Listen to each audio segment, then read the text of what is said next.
বন্ধুরা, আজকে ফুলকপি আলু দিয়ে এটা ভাজা করব। তেলের মধ্যে কাঁচা লঙ্কা আর গোটা দিয়ে ফোড়ন দিয়ে দিলাম, ফুলকপিগুলো দিয়ে দিলাম, কড়াইশুঁটিগুলো এখন ফ্রোজেন কড়াইশুঁটি দিয়ে দিলাম, নুন দিয়ে দিলাম,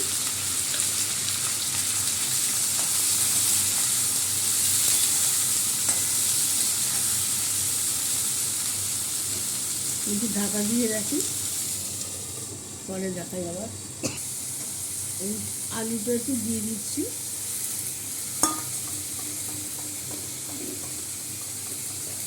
আদা বাটা দিয়ে দিলাম,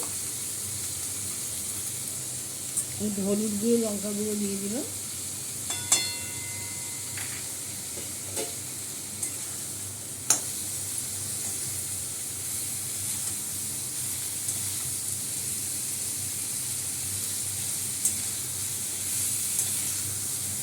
এটা রাত্রে রুটি দিয়ে ভাত দিয়ে যেমন করে পারেন খাবেন, এইভাবে খেতে ভালো লাগে।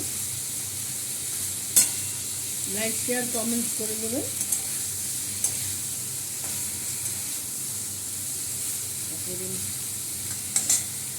ফেসবুকে দেখলে একটু ফলো করে দেবেন, আর ইউটিউবে দেখলে একটু সাবস্ক্রাইব করে দেবেন, তাহলে আমার রান্নার সব নোটিফিকেশান আপনাদের কাছে চলে যাবে। একটু ধনে পাতা দিয়ে দিলাম,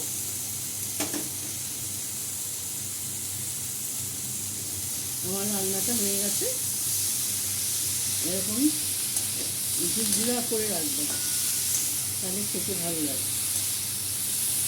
নমস্কার বন্ধুরা, ঢাকা দিয়ে রাখি। ব্লগটা আমি এখানে শেষ করলাম।